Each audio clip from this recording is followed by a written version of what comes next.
Okay, well, firstly, Cran, let's start away with this announcement that's come out with this week with you and Nathan going into partnership. Just tell me the background behind that decision.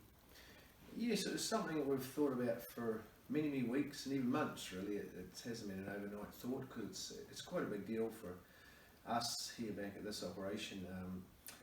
In my age group, I've been lucky enough to sort of been fortunate to have done pretty good in several areas of the business, but there's always new generations coming through, and having young Nathan in the stable, on 2 different occasions, and last time he's been here for quite a long period. He's at a stage now with the experience he's had, he really needs to go to the next step, and I'm sort of here to probably offer that to him. And I think having two heads together in the operation can only be beneficial in many ways. The experience he's had, which he'll emphasise to you very soon, and so I'm excited to take him on. It's a challenge for me, it's a challenge for him, and I just think it could bloom the stable going forward. Well, Nathan, firstly, it's a pretty exciting thing that's happening, isn't it? Yes, for sure. It's as Cran alluded to, it's a big deal. It's a big step up for me, and but it's a step I'm looking forward to taking. Yes. Okay, let's go back to day dot. Obviously, your dad, Mark Purdon, so you were brought up around the horses and you sort of stepped into the game with plenty of experience anyway. Yes, that's right. Man, I started off with my first drive. I was about 11 years old. I was sitting in the cart for the first time, and things sort of blossomed from there. I've done a lot of travelling with Dad. Took a lot of good horses overseas, and done a lot of work with the Dormee. Obviously, she was a top mare, and took her to Sydney for the ladyship, the mile over there. She won that. She went 47. So that was one of the highlights while I was working for Dad. Yeah. Okay, so how long were you at your dad's for? About 12 months before I started the ventures overseas. Okay, let's talk about those ventures. Firstly, Brisbane. Had a good time in Brisbane. Was there just under probably 12 months. Worked for Ian Gurney. He used to train a good horse called Avon Over. He was a fairly good pacer. He spent $1 million. He owned a lot of horses with Luke McCarthy. So I was fortunate enough. I drove a lot of horses for Luke and him, and the owners were willing to put me on. So no, we had a great time. I drove a lot of winners for them, and Luke had Luke's support along the way, so that certainly helped. Okay, so at that point you were primarily focused on driving, and 80 winners, 6 trebles in Brisbane. So to be fair, that part of your life was pretty successful. Yeah, for sure. Yeah, no, it was great. It was my main focus, driving then, and as I say, I was very lucky with the opportunities I was given there. So yeah, it's I'd done well, and it furthered me as far as a driver with that sort of experience. What about when you went to Perth? So you went over there with Greg Bond? Yes, yeah, I went for Greg for 4 or 5 months. I was over the Inter-Dominion period. I drove a Group 2 winner for Greg at the time. It was called I'm a Connoisseur on Inter-Dominion Day, and the Sharp won that year. Greg Bond is quite a highly regarded trainer in Perth, so it'd be fair to say you would have learnt plenty from him. Yes, that's right. Yep, it was different again from Queensland. The style of racing was a lot harder. The drivers there were a lot more aggressive. So that was probably something that I had to grasp when I first went there. And once again, it was just another sort of string to the bow. So Brisbane and Perth under your belt, by that point you're sort of feeling like you're starting to get your head around the training caper? Yes, yeah, I was over there, and Tony Hurley rang me one day to see if I'd take on a hooker punter, and at the time I wasn't really thinking about training, but he's a hard horse to turn down. He's such a great horse, and Tony had done such a good job with him for many years, and he sort of thought that it was might be good to give him a change of scenery and sort of aim up the Blacks of Fate back over in Brisbane. So I said yes. I ended up taking him over there, and he done a good job for me. He was a lovely horse, and it was one of those things that could have gone either way. It was a bit of pressure on me at the time.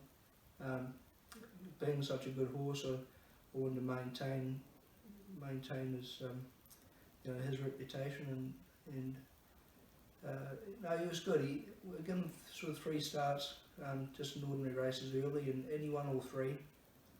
He used to bounce off them very good. He pulled up from the races very well. I then took him to Sydney for the lead up to the Len Smith Mile. Anthony Butt drove him. He won the lead up for that, and he ran 3rd in the Len Smith Mile. So he was off the track the whole way. He was a little bit unlucky, but no, he went really good. And from there I brought him back to Brisbane, where he ran 3rd in the Sunshine Sprint. And Hector JJ won that. He was the pin-up boy at the time, and obviously Chris and me was going around, so everyone knows how good he was. He was a very good horse. So and then the following week he went on and won the Blacks of Fate. So that was a huge deal for me, and something that was the highlight of my career by a long shot. You talked about dealing with the pressures of a good horse, so that's another thing you've got in your armoury? Yes, yeah, he taught me a lot. Having a good horse, sometimes you make the wrong calls, and you're sitting there and say, I probably shouldn't have done that, but the good horse overcomes that. It's probably one thing you've got to step back and realise your mistakes, but I was fortunate enough that he was such a good horse, he picked himself back up. After Hoga Punter, was it Melbourne after that? Yes, I went and worked for Dean Braun. He had about 25 or 30 in work at the time. He had a couple of 2-year-olds there. He never dealt with younger horses, so I got lucky. He said to me, would I mind training them for him? And Mac 3 Colt, he was okay, just a horse really, but he won a couple of races, and then we sold him on, and the filly was actually a very good filly. She ended up, her name's Carlos Pixel. She went out to him just for $1 million, I think, still going around now. But so by this point you've dealt with an older age group sort of horse with a few issues in Hoga Punter and juveniles, so things are starting to tick along all right. Yeah, it was obviously Punter. I sort of picked the bug up, and then after working with the young ones, that really got me going. I thought maybe I want to start training a little bit more and sort of take a step back from the driving. Another thing that I see as a big tick for you is working for Anton Galino, especially with the trotters. He's a very talented trainer. What did you take out of working for him? Anton was very good. He spent a lot of time overseas with the horses, with the trotters, and in Europe and sort of Sweden, France, and then he went to America, spent a bit of time with Noel Daly. So he had a lot of good ideas, and he was a very good farrier as well. So learning the different ways of showing them to where they're hitting and things like that. It was all good. So he had a straight track that benefited them a lot. Sort of stopped them from touching a wee bit. Put the head down. You could take the head check off, and probably the front boots he took off quite a lot. No, he was good. He was always thinking ahead on, and he put forward a lot of good ideas that really I took back home with me, and things were good there. Okay, so you came back to New Zealand. What happened then? Just head back to Cran's for. Actually, Cran rang me up just before I left, and said, "I'll scratch your back if you scratch mine.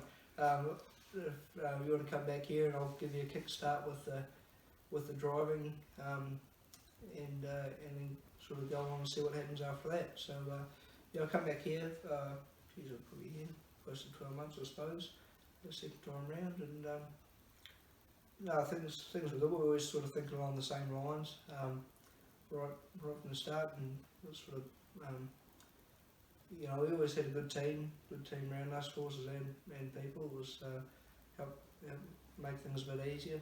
So yeah. Okay, so let's talk about this next step that you're going to take. You and Cran have obviously had plenty of discussion about this new partnership. Tell me what you're most looking forward to and what you're bringing to the table. I was just sort of new ideas. I like to get you know, the ideas that Dad had that he still uses today with his younger horses and older horses. But you know, he's just sort of new ideas. Matt, you know, the way that Cran does it, and sort of the way that Dad might do it, and sort of put the two heads together and sort of make something from that. But yeah, no, it's yeah, it's certainly something obviously alluded before I look forward to, and you know, I've always, well, you know, since the trip overseas, I wanted to train more and more, and yeah. Well, Cran, I'll come back to you here and ask you this question. It must be nice for you to be able to give back to Nathan for a family that's been a big part of your life too. Yes, it's a fair call. When I was first left school, I went north, and I was sort of in the Purdon sort of dynasty for about 4 years up there, and ended up taking a couple of horses to America for them when I was young, for Barry, and yeah, so with Dad sort of always having ownership of horses with Roy and Barry, and so it was a real big deal back then because we were all together then. There was Roy, and there was Barry and Owen and Rick Mangus and Derek Ball and Tony Hurley, and yeah, it was just a great group there together at once. And then they, as you know, they had the two stables, and so anyway, so many sleeps later, here's young Nathan in the crew. So yeah, so it's been a big circle, and so I think that what Nathan emphasised earlier, we're happy to share each other's ideas and communicate about it. I think you know, no one's perfect, and no one will ever be perfect, but it's just trying to get so close to it as you can, really. So and he's bringing a fair bit of self-confidence to the table as well as experience, which must be a big tick for you in your business.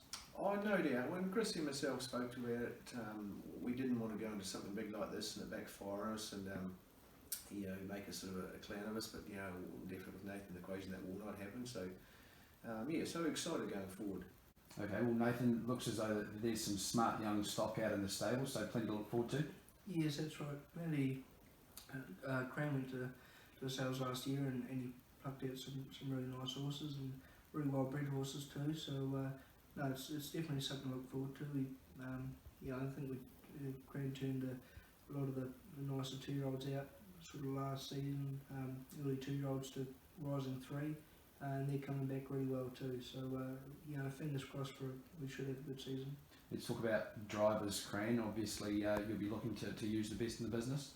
Yes, another thing like Nathan emphasised before, sure, when he's young he wanted to drive, and you know, we want to drive when they're young, but in the wash up of the business, the clients, they pay a lot of money to have these animals prepped and prepared, and so we're going to go for the emphasis of using the best available drivers at the chosen time. And another thing, emphasising on myself, sure, bringing another partner in, it's by no means meaning I'm coming backwards or making a step backwards, but yeah, we'll be going forward and hopefully going faster. So that's probably my two main points to put forward anyway in conclusion.